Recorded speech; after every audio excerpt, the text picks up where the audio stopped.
नमस्कार मित्रों, रीबर्थिंग breathe work के बारे में कई बार मैं बता चुकी हूँ। इस विषय को समझने के लिए, समझाने के लिए ऑलरेडी YouTube पे 2 वीडियोस हैं, पर फिर भी इसकी क्वेरीज आती रहती हैं।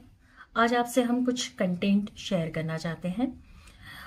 रीबर्थिंग ब्रीथ वर्क, जैसे कि मेरे कुछ स्टूडेंट्स हैं जो टीचर्स हैं, है ना, स्कूल में बच्चों के साथ काम करते हैं, तो उन्होंने कुछ बच्चों के साथ प्रयोग भी किए और उनको ब्रीथिंग सिखाई है। उस विजडम को बच्चों के साथ शेयर करना शुरू किया है और ये बड़े प्राउड की मोमेंट है कि आने वाली जो जनरेशन है, नई पीढ़ी, बच्ची, जो हमारा भविष्य है, हमारा भाग्य है, अगर वो इस उम्र से ही, एक छोटी सी उम्र से ही हाई क्लैरिटी में जाने लगी, हाई विजडम को अचीव करने लगी, उनका जीवन, आने वाला जीवन, जितने सुख दुख के अनुभव से हम गुजरे हैं, कई सारे अनुभव से वो बच जाएंगी। जो पीड़ाएं, जो ओल्ड बिलीफ और जो कर्म के स्वरूप हमने जिए हैं, उससे उभरने का उनको मार्ग मिले। उद्देश्य यही है कि एक एक बच्चा अपनी सांसों के महत्व को समझे और इल्यूशन से ऊपर उठ पाए, अवेयरनेस में जाए, कंसंट्रेशन लेवल बच्चों का, कंपटीशन का लेवल ब्रेक होता है, कंसंट्रेशन का लेवल बनेगा, है ना। क्योंकि अगर देखें तो बच्चों के पढ़ाई को लेकर भी बात करते हैं तो बहुत कंपटीशन है, बहुत सारे फियर्स वर्क करते हैं, इल्यूजन्स वर्क करते हैं, माँ बाप भी चिंतित होते हैं, बच्चे भी कॉम्पिटिटिव मार्केट में अपने आप को खड़ा करने की मेहनत करते रहते हैं। बच्चों का कंसंट्रेशन लेवल पुअर होता जा रहा है। जिस तरीके से मीडिया या फिर आप देखें कि साहित्य जो उपलब्ध हैं, मार्केट में जो चीज़ें मिल रही हैं, गैजेट्स जो हैं या परिस्थितियां जो भी हैं, कह लो, किसी को दोष ना दें, पर फिर भी अगर देखें तो बच्चों का भविष्य क्या है ये हम खुद भी जानते हैं और सोच भी सकते हैं।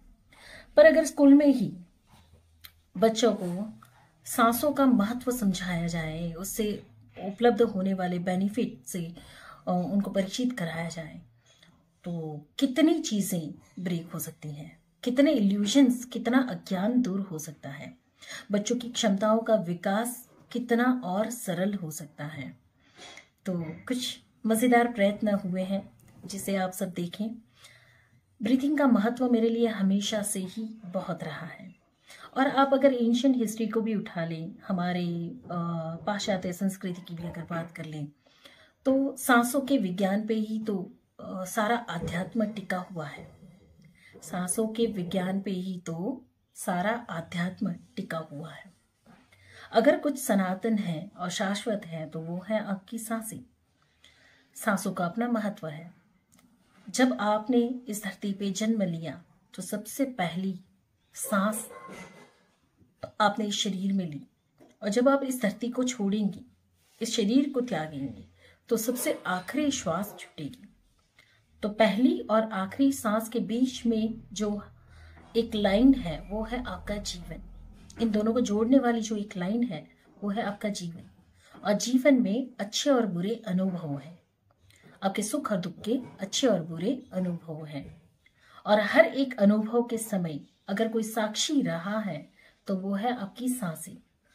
यानी कि जिस अनुभव के साथ जब भी आपने सांस ली होगी, क्योंकि सांस तो चली होगी तभी तो आप जीवित रहे होंगे, तो मतलब सांसों के पास वो सारा डेटा स्टोर्ड है, सांसों के पास वो सारा नॉलेज मौजूद है। जीवन, जन्म से लेकर आज तक आपने कब क्या अनुभव किए, क्या आपकी मानसिकता, मनोदशा रही, क्या आपकी चेतना में स्टोर हुआ, यहाँ तक कि इस जीवन का ही नहीं, धरती पर आपने जितने भी जीवन जिए, सारा डेटा आपकी सांसों के माध्यम से ही आप रिकॉल कर सकते हैं। सांसों के विषय में मैं जितना भी कहूँ, मेरे पास शब्द कम पड़ जाते हैं। उतनी इंफॉर्मेशन और उतनी नॉलेज अनुभव से प्राप्त है मुझे। सांसों के बारे में मैं जितना भी बताऊं उतना कम है। हर बार कोशिश करती रहूंगी और अलग अलग तरीके से, अलग अलग तथ्यों के साथ सांसों के विषय के महत्व को, सांसों के महत्व को आपके सामने प्रस्तुत करती रहूंगी।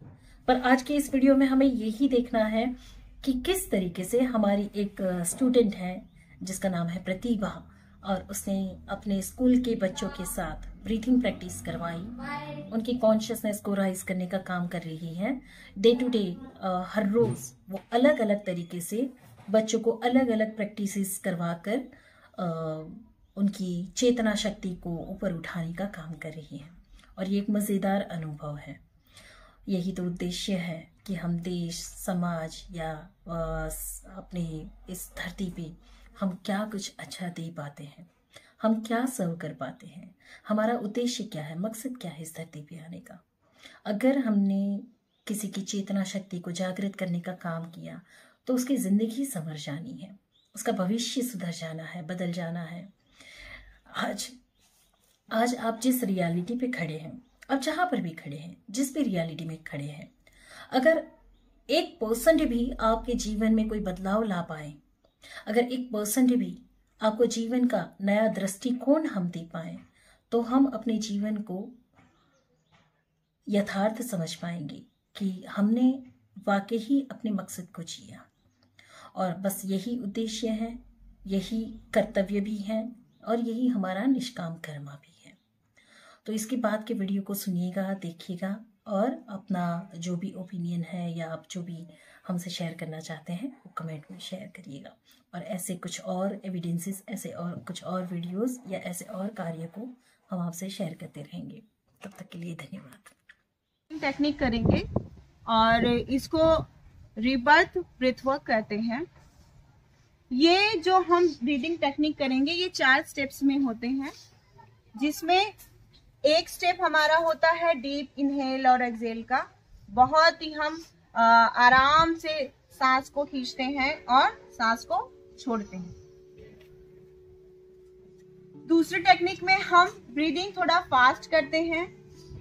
तीसरी टेक्निक में हम थोड़ा और फास्ट करते हैं, और चौथी टेक्निक में हम रैपिड ब्रीदिंग करते हैं। ये 20-20 के सेट में हम करते हैं, और जो रैपिड ब्रीदिंग हम करते हैं उसको हम 20-20 के 4 सेट करते हैं। अब ये ब्रीथ वर्क हम करते क्यों? क्योंकि इसके जो फायदे हैं वो हमारी लाइफ में हमें आगे दिशा देने के लिए, क्लैरिटी देने के लिए, हमारे लाइफ में फोकस बनाने के लिए बहुत जरूरी है। जब भी हम पढ़ाई करते हैं तो हमारा फोकस नहीं बनता, क्लैरिटी नहीं मिलती, हमें याद नहीं रहता। एग्जाम हॉल में हम जाते हैं तो हम भूल जाते हैं कि हम परीक्षा में याद करके क्या आए थे, बच्चे पैनिक हो जाते हैं। इस रीबर्थ से आपका फोकस बनेगा। आप जैसे ही इस ब्रीदिंग को करना स्टार्ट करेंगे आपको चीजें रिकॉल होनी शुरू हो जाएंगी।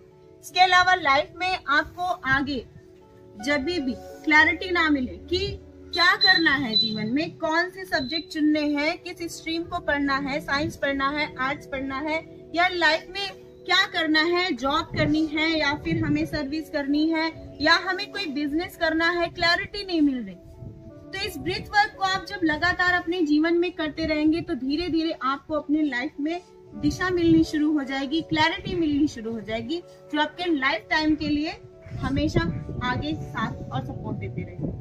तो हम इस ब्रीदिंग टेक्निक को करते हैं। तो पहले हम डीप इनहेल और एक्सहेल से शुरू करेंगे। तो स्टार्ट करिए। इनहेल, एक्सहेल, बहुत आराम से। Inhale, exhale, inhale, exhale. Deep और खींचो खींचो, सांस खींचना है, नाक से आवाज आनी चाहिए। खींचो और डीप खींचो,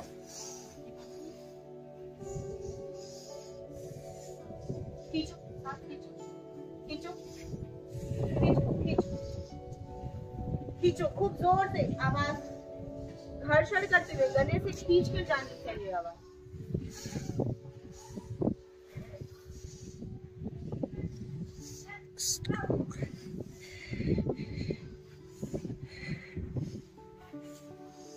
खींचो, खींचो, खींचो।